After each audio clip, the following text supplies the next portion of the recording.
Welcome to the RadioU Podcast. Coming up, one of the most iconic shows from the 90s is getting a reboot. Also, is this water sanitary? All that and more on the way next. On the menu today is the new Dunkin Holiday Menu. You see on the cups, Allie, I'm finally getting it. It's Dunkin'. It's not Dunkin' Donuts. Yeah. In fact, there's no donuts on the holiday menu to speak of. Right. They have fully moved on from the donuts. They've basically ignored them.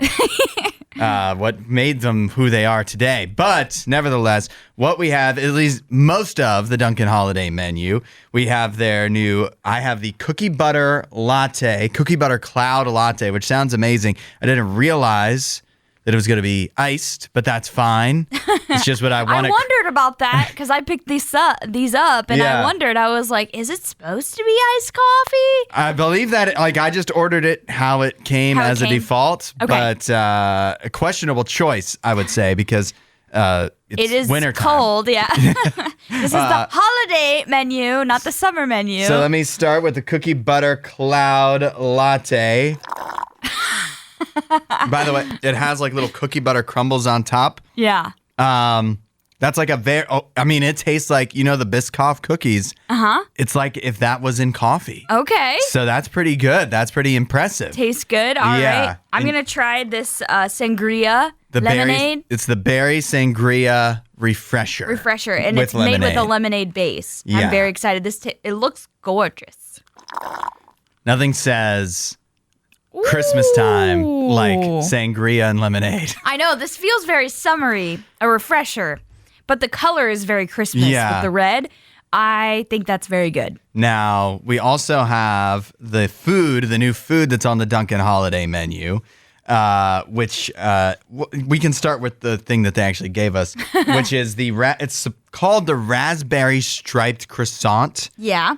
It's supposed to have raspberry not just filled inside, but also ribboned throughout. You can definitely see the red throughout. It's not as eye-catching as I would have thought, but you can definitely smell the raspberry, and then inside, of course, there's definitely raspberry filling. So Because it's a croissant, it's so flaky. Oh my goodness. It's very good, but I'm getting crumbs everywhere. I like that. I mean, it's not going to be the most amazing croissant you're ever going to have because it's from Dunkin'. It's not from like a high-end bakery. But it's good. But yeah, just picture a croissant with toaster raspberry. strudel filling. Yeah. And that's what it is. Yep. So how could you go wrong? And then finally, they have a bacon jam grilled cheese for lunch. Mm-hmm. Obviously, it's breakfast time. So they have a bacon jam breakfast sandwich, but they were out of bacon jam. So what they gave us was just the sandwich without the bacon jam, which is a croissant, egg, bacon, and white cheddar. Yeah. So, Allie, we still have to try this, but just do me a favor. Just imagine, picture it, that it had bacon jam on it. See, Okay. And see if that makes it taste good. I'm going ahead and like forcing my taste buds to pretend as if there's jam on this. Bacon jam. Oh, I can taste it. Oh, you can? The bacon jam. Okay. Yeah. You wouldn't even know that they didn't have bacon jam. That's how good I convinced myself that it did have bacon jam on it. This is still very, very good. I feel like any breakfast sandwich on a croissant I usually like. That's the best way to enjoy a breakfast sandwich to me. But Dunkin' really does, they should call themselves Dunkin' Breakfast Sandwich. I know. Because they're pretty good at They're it. killing it with the breakfast sandwiches. Every fundraiser that we do here at Radio U, we at least have one day where we have Dunkin' breakfast. Mm-hmm. And I'm never disappointed with the croissant sandwiches or really any of the sandwiches. I've had multiple of them. Mm-hmm. And so, yeah, I think you're right. They need to change their name. So we need to give this a score based off of taste, execution, Okay. and holidayness. Okay. Holidayness. What is your score out of 10? I think I'm going to go with a 7. And it's not because I'm disappointed in anything. It's just because I feel like we didn't get the full experience because we didn't have the bacon jam. Yeah. And I do think the drinks are leaning more to summer. I know iced coffee is a year-round thing now. But the refresher really, really tastes like a summer drink to me. Yeah. Because it's just lemonade. I've got to give it, I wanted to give it really low marks because it's Really not really low? Well, I like all the taste of it, but it's not really Christmassy at all. To me, it's not. I mean, Fair. they didn't even say Christmas; they said holiday. Yeah. What holiday are we celebrating? Because this doesn't actually it's remind not me of even- any holiday. Yeah, I was gonna say it's not even Thanksgiving. It's just really. kind of pretty solid food, pretty solid breakfast food. Yeah. So I'm not guess, mad at it. I guess I have to go lower than you. 6. It's a 6. Okay. But everything is is at least decent. Yes, it I'm all not- tastes very good. Yeah. So nice try, Duncan. Maybe next time do something a little more Christmassy, and also furthermore have bacon jam. Yes. One of the greatest TV shows of the 90s is getting rebooted. 8772 Radio U. The X-Files Okay. is making a comeback, and there's a pretty significant name attached to it. Ryan Coogler. Wow. One of, you have to say, one of the top probably 10 directors right now that just seems like he's attached to something. It just does well. He did the Black Panther, Sinners, and Creed, and just based off of those alone, this guy knows what he's doing. I mean, Sinner is one of my favorite movies from this year. I love Creed. Mm-hmm. I'm not one of the bigger fans of Black Panther, but I think he is a very talented director. And I actually think his strength is more with horror and the obscure. And that's perfect with X-Files. Yeah, so he is going to be moving forward with this X-Files reboot. It's going to be done with Disney. Okay. And now, where does that mean it'll wind up streaming or on TV? I don't know if that is really determined yet.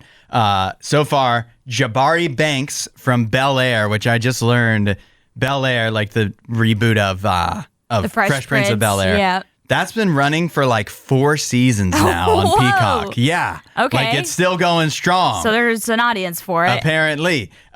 He's been cast, Jabari Banks from Bel Air has been cast as the lead. So he'll be playing an FBI agent investigating supernatural cases in a modern day setting.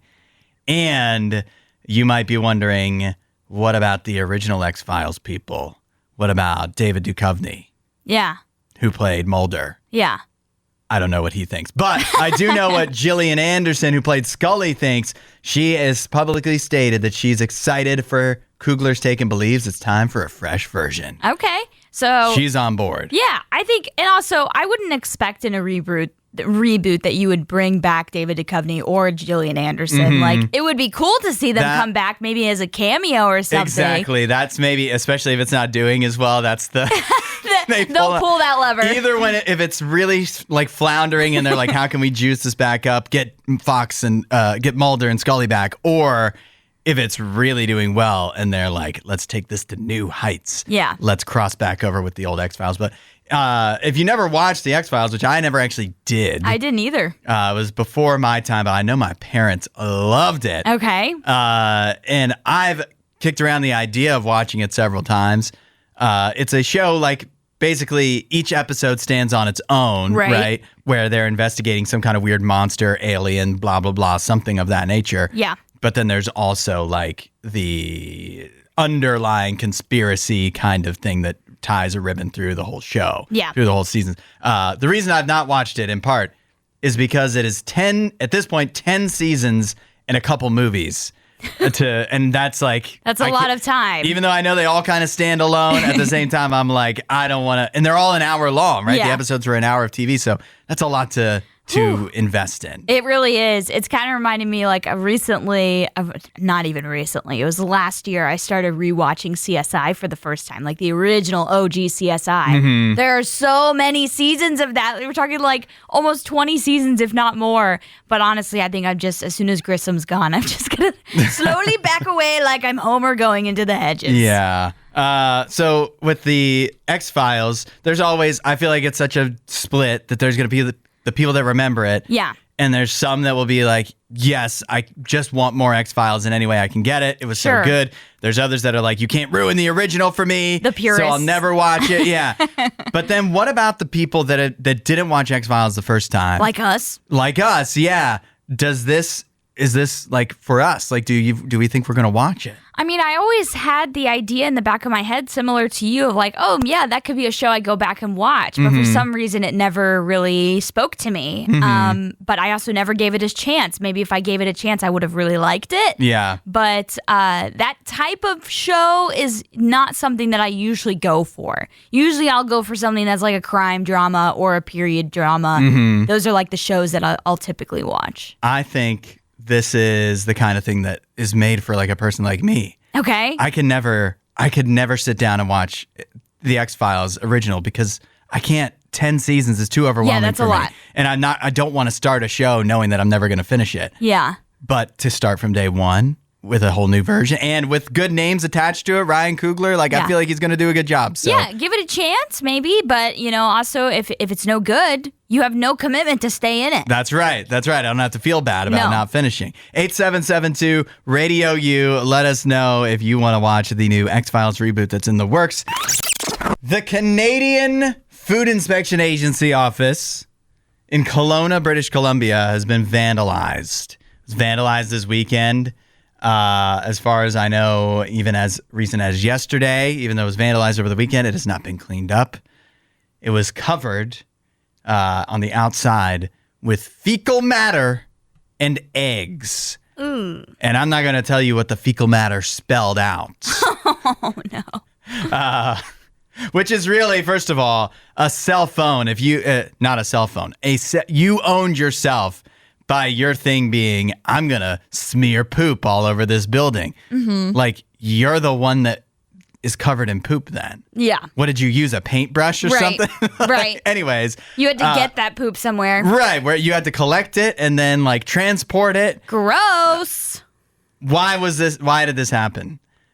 Protesters are upset at the Canadian Food Inspection Agency because of a recent ostrich culling at an ostrich farm. I mean, that's sad, right? That ostriches had to die. Yeah. Why did they have to die? Avian flu outbreak. You can't have that. Yeah. You can't have an avian flu outbreak. So this is why some people were upset. They're taking out their anger on the Canadian Food Inspection Agency. The irony of it all is the Canadian Food Inspection Agency says they don't have any direct involvement in the ostrich culling in the first place. It's not their department. Yeah. So they've experienced multiple protests with this situation. So they're just like, please leave us alone. We're not doing the ostrich thing. This isn't us. Yeah. But that has not stopped some people. You're angry. I guess I understand. A bunch of ostriches die, and it sounds like a sad thing.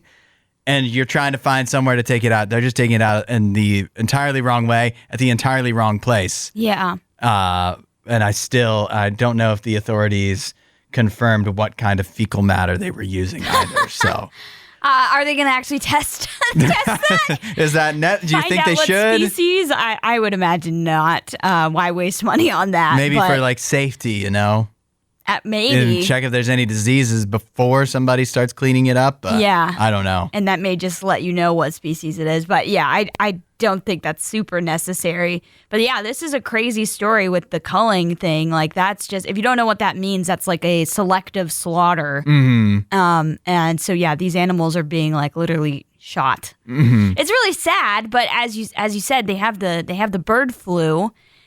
That's not something to mess around with. Yeah, you can't have that spreading around. No. And so you got to do what you got to do, and it's unfortunate for those ostriches. But I guess they had the bird flu. They also probably were going to die either way. Probably, eventually. I guess maybe the thinking is maybe not all of these ostriches were infected yet. Yeah. But this was like, this farm, like most of the ostriches just had to go. Either way, the Food Inspection Agency, not in charge of it. Why are you smearing poop on their windows over the weekend? They're not even there. They're not even there to see you do it. Yeah, they just come back. They're like, who did this? Right. Just seems like a really dumb move for people that are protesting this. And you can definitely protest this if you want to, but don't then go after a business or a department that has nothing to do with this. You're really not convincing anybody. Yeah. I'm like I can't say 100% of the time, but I think 99% of the time I'm going to side with the non-poop smearers. Right. No matter what the issue I is. agree with that. If you're in the poop smearing, if you're on the poop smearing side, I feel like that's usually the wrong side. You lost me at the poop smearing. That's right. Yeah, you had me at the killing ostriches is wrong. Yeah. You lost me at the poop smearing. I want to speak as particularly to Packers fans. Okay. To my fellow Packers fans after last night's 10-7 Monday Night Football loss to the Eagles. All right. Like to borrow a phrase uttered by the greatest quarterback of all time. RELAX. The Packers lost 10-7 to the Eagles. They lost by a field goal. The Packers have now lost 2 games in a row. We're 5-3-1. That doesn't seem great. The last 2 games in total, the Packers have scored 20 points. It's not awesome. Yeah. But RELAX. Keep in mind, the Packers have lost 3 games total this season by a total of 9 points. That means that any of those games, 5 yards one way or the other, and you're kicking a field goal, you're tied. Like last night, 5 yards could have been the difference between going to overtime, winning that game, versus a very, very tight loss. You just played with the defending Super Bowl champions and went toe-to-toe with them, and it came right down to the wire. Yeah. There's there's a few things that didn't go exactly perfect, but there's no reason to start doubting. People are talking about like Matt LaFleur needs to go. Yeah, no, that's crazy talk. But I will say, for one point of concern for me with the Packers, it seems like when they end up in a close game this season, they're not able to pull through. I think the only close win they've had, like a game within 7 points that they've won, was against the Cardinals. Right. And so I feel like that's kind of a concerning little bit of information, because every game is an extra data point that we get as we play, into several weeks now into the NFL season. And so as we're collecting these data points, it's like, okay, is this who the Packers are? Are they not going to be able to win close games? We don't really know that yet. I don't think we can say that with definitive proof, but I see that as a trend, and hopefully that will change. Or they can just start scoring a whole bunch of points, and they won't even need to be in a close game. Keep in mind, the next 2 games, they get to go up against Russell Wilson, most likely, and J.J. McCarthy. Yeah, 2 of the worst quarterbacks. Yeah, right. And I mean, they did go up against Joe Flacco and lose, and they went up against Bryce Young and allowed 100 passing yards and somehow still lost 100, and they lost. That is ridiculous. But really bad. The defense has played amazing. Yeah. For the second half of the season, and even, I mean, really every game except for the Cowboys game, the defense has played great. So when this is what I'm thinking, like this for the last 2 primetime games, last night, the Packers and Eagles, and the Steelers and Chargers the night before. All 4 of those teams have great defenses, and if you have a really good defense, you're never going to be out of any game. And then a lot of times it just comes down to the coin flip of who has the ball last, does your kicker actually make the kick, blah, blah, blah. And so that's about as much as you can ask for. I'd love to be blowing everybody up. That's not how it works. It's definitely not how it works in the NFL. We don't want to see that. We want good games, and last night was a good game. I know some people are like, 0-0 halftime. What? That's just ridiculous. No, that's a great defensive battle that we got there. Not every game needs to be a shootout. It wasn't that the offenses were incompetent. There are some games, more in college, where the offenses are just bad. Yeah. And it's not fun to watch. This was a defensive struggle. The defensive players playing amazing. It's like a pitcher's duel. Yeah. And so, I thought it was an exciting game. I obviously wish it would have went differently. There's some things I would have done differently. And but I'm not as smart as an NFL head coach. I'm just saying, like, the Packers could so easily still be undefeated for all we care. If a couple games go slightly different, relax. Imagine this. You're staying in Fargo, North Dakota at the Expressway Suites, 8772 Radio U. Why are you staying in Fargo, North Dakota? You're on your way somewhere more interesting. You have to stop for the night. And all you want to do is go chill out in the hotel hot tub. So you walk downstairs to the hot tub, and what do you find? The hot tub is occupied. Not by other guests, but by a hotel employee who's washing bed sheets in it. Oh, what? This is something that was caught on video at the Expressway Suites. They were doing this in front of people? In front of guests? I think it was, they weren't being too shy about it, but I also think the guests kind of snuck up, like they were spying on this person washing the bed sheets in the hot tub, the hotel hot tub. I don't know if that's true. I'm watching this video right now, and it's like a hot tub that's in the corner of the indoor pool room. Yeah. There's kids swimming in the pool. So they were just out and about doing the bed sheets. They were just doing this in the open, out in front of everybody, as if it was no big deal. Yeah. Now, of course, the hotel has said that the employees were unauthorized to do that, and it was an isolated incident. I sure hope so. The Fargo Health Department has also launched an investigation and confirmed, thank you for confirming this, washing linens in a public hot tub violates multiple sanitation codes. Yeah, thanks for letting us know. I think we already knew that. I feel like most people tell you never to get in the commercial hot tub. Yeah. Like it's a gamble. It is a gamble, but what you don't know can't hurt you. And that's just one of the small pleasures of staying at a hotel, even if it's not a nice hotel, if it's got a hot tub. I feel like anytime I've gone down to an indoor pool at a hotel recently, the hot tub is always occupied by some random guy covered in hair, like an older gentleman, and he will not leave it. Oh, yeah. No, he's me. He's me. You? He's me in 40 years. Okay. And this is all he has. Just so you know, it's discouraging anyone else from getting in. Oh, perfect. I get to have it all to myself, you're saying? Yes, Even you do. better. Everyone Even better. will leave you alone. Even better. Listen, I know that the people are mad about this, and yeah, maybe it violates multiple sanitation codes, but also, at least he's trying. At least this employee's trying. At least they're trying to wash them. That's what I'm saying. You have no idea.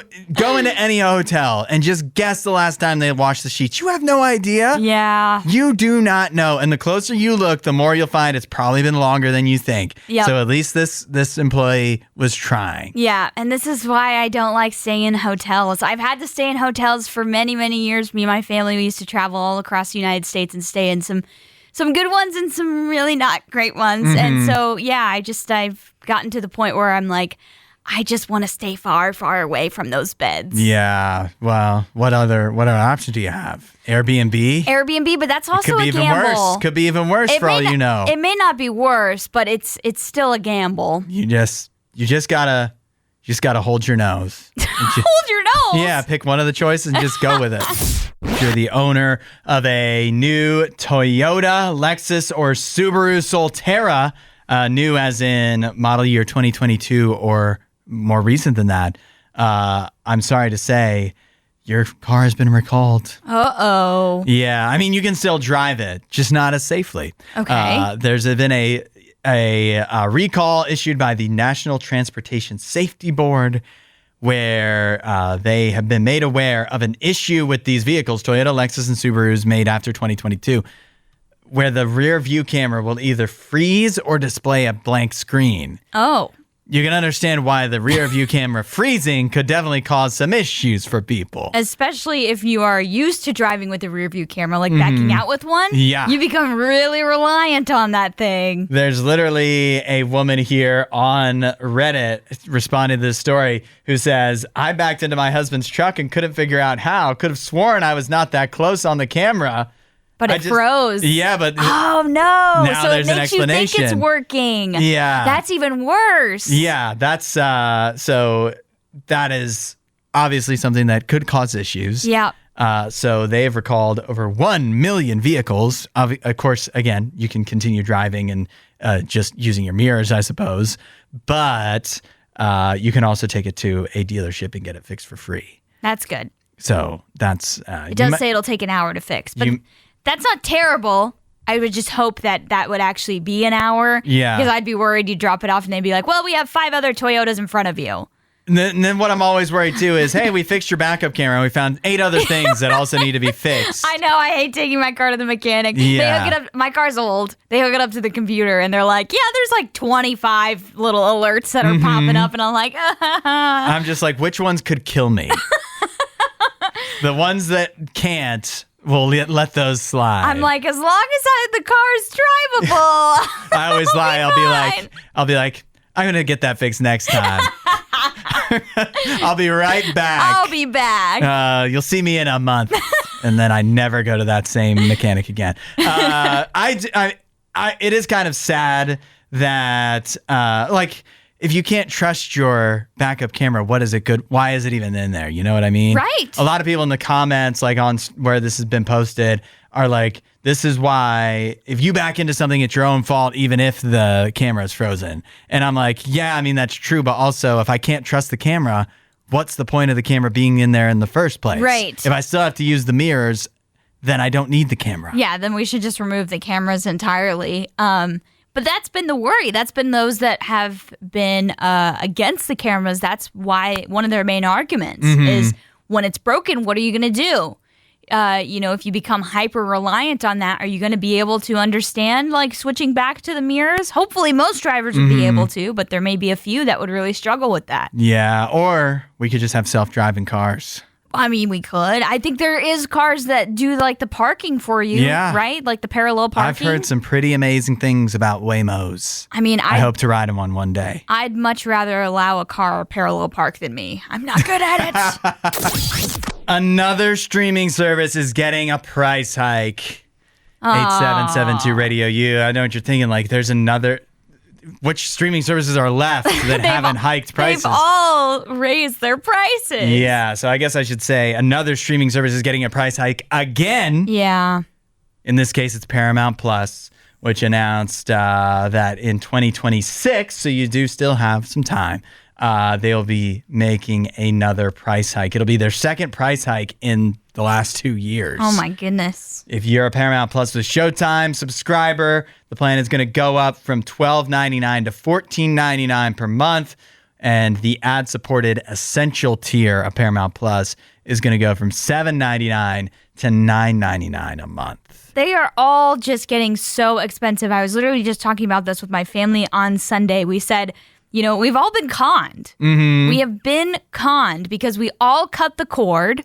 We all said no to paying crazy high prices for cable every month. Mm-hmm. And now we're paying the same amount, if not more. And I think most of the time it's more now for paying for all of these streaming services every single month because we have multiple of them.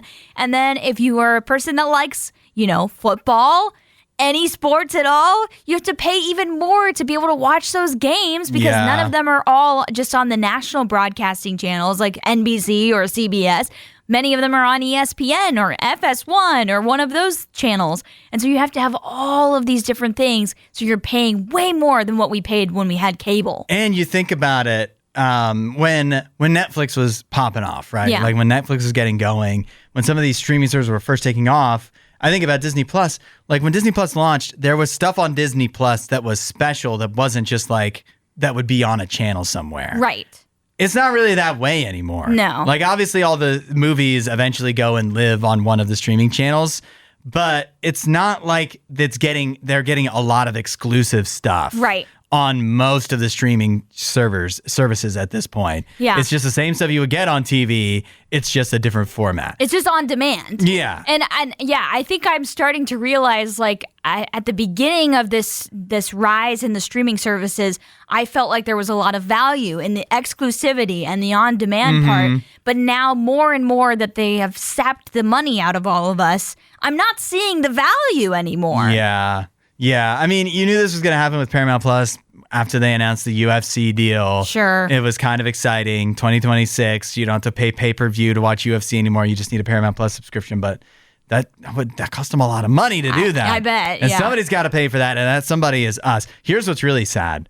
Paramount streaming division is still losing money. They're raising their prices. They already feel, like every streaming service feels expensive. And they're still losing money on us. That's really what I've seen across the board with a lot of these streamers. I think the only two that aren't really losing money anymore is HBO Max and Netflix. But everybody else is losing a lot of money in the process of getting theirs going. And I think their hope is that once they do get them going with all of this great content, then they will be starting to make money. But as Netflix is showing you, just because you make a whole bunch of money doesn't mean you can make great content. Yeah. I feel like Netflix throws away a lot of their money every single year at movies and TV shows that should not be made. They make so much. And yeah, it's just too much. Paramount Plus, like I have had a subscription to Paramount. I've subscribed to everything at one time or another. I feel like Paramount Plus is possibly the biggest waste of money. Yeah. Because I don't, like, there's really, if I'm thinking of something to watch, I'm almost, I can't think of a thing on Paramount Plus. Right. That I would really choose at this point. If I Google something, because you know how you can Google stuff now and it shows you what it's available on, and it says Paramount Plus, I just roll my eyes and say, I won't watch it. Yeah, it's I move on. What do you have to give me, Paramount Plus? SpongeBob? I love SpongeBob, but there's other places I can find that. Yeah, I'm not going to pay $10 a month to watch SpongeBob. I'm sorry. Other than that, it says we're trying to push big name series like Star Trek, Halo. I didn't even know they had a Halo series. Is that a big series? And Yellowstone, which I thought was on Peacock. I thought so too. This In Space update has to do with food. Our favorite thing. Yeah. We do food fights. I love when I'm a kid and when I am a kid. I love when I was a kid and you'd go to like some museum and then for me it was Mom because I was homeschooled. And it was like, here's $5, buy something at the museum gift shop. And I would choose the astronaut ice cream. Yes. Well, the European Space Agency, they are in partnership with a Finnish startup called Solar Foods. And they are developing a protein-rich powder named soylene. Oh, that sounds helpful. Like you gotta have protein-packed food now. Yeah, that sounds helpful, but also it's giving me a little bit of Soylent Green vibes. Yeah, they could have called it anything. Yeah, why'd you have to come up with that name? The portmanteau of Soylent Green. Right. It's a little worrisome. And another detail that may lead you to worry is that this food has an input, among others, that is urea, which is an organic compound found in urine. Yes. Urine. No. Yep. They're not making astronaut food out of urine. Yep, they are. Or they're trying to. I'd rather it be made out of people. So you'd rather have Soylent Green. Yes, exactly. That's what I'm saying. Spoilers for Soylent Green. They made it worse. Yeah, so they're going to be using urea as a nitrogen source in the production of this soylene food. This project, get the name of this project. It's called Hobie 1. Okay, so they know what they're doing. Like, you don't come up with a name like Hobie 1 for your project and then just accidentally call your other thing soylene. I know. I'm not liking the play on words here. Is this a prank? Is this all a prank? Yeah, where's Ashton Kutcher? Hobie 1 stands for hydrogen oxidizing bacteria in weightlessness as a source of nutrition. And they aim to test whether soylene can be produced in microgravity aboard the International Space Station. I sure hope it fails that test. The astronauts are cheering. They're placing bets. Seriously. For this thing to not work. Apparently, the motivation for this is because of long duration missions. Resupply from Earth becomes pretty impractical. Like, let's say you're going to Mars. Mm-hmm. That's been a plan for a long, long time for like Elon Musk and Blue Origin and NASA, all of the space agencies and whatnot. Well, it's going to be hard to get supplies from Earth. So they're looking into this as a way to produce food in space using recycled inputs, aka your urine. They're looking in all the wrong places. When things become critical. They're looking in all the wrong places. Yeah, I don't like this at all. They really think it's better to make food with urine than just figure out about other ways of how we could get food from Earth to somewhere else. Right. They're like, this is our solution. Look at that. Yeah. Here's my question. Why would anybody become an astronaut? I don't envy their jobs at all. Yeah. It looks like just awful. I want to be an astronaut. I mean, we just saw the astronauts get stuck for like a year. Exactly. In space. I want to be trapped in no gravity where all my muscles like atrophy, right? Right, yeah. What do you like? Oh, you're going to do something cool up there? Mostly like collect rocks and float around pretty much. Look at bacteria. And yeah, you eat urine. Right. You eat urine there, and I want to go to Mars. Well, you can't come back from Mars. Well, at least I'll die with dignity. No, you'll die eating urine. You'll die eating urine. And this just tells me, like, I already had, like, a lot of reservations going to Mars because of just, like, different things with the soil, the radiation, all of that. And now you're basically confirming to me, this is foreshadowing with this soylene. Yeah. That if we go to Mars, Soylent Green is happening. It's happening. Exactly. And that's where it'll happen. And so, yeah, I'm a no-go for that. No, thank you. If this is the option we're considering, then we're not doing it. Yeah, don't do it. If urine is on the board, then we should not be even looking at that board. If you sign up for this, you're not going to be considered a hero. We're all going to look back and be like, you were a maniac. Yeah, an idiot. Thanks for listening to the RadioU Podcast. Don't forget to rate and review the show.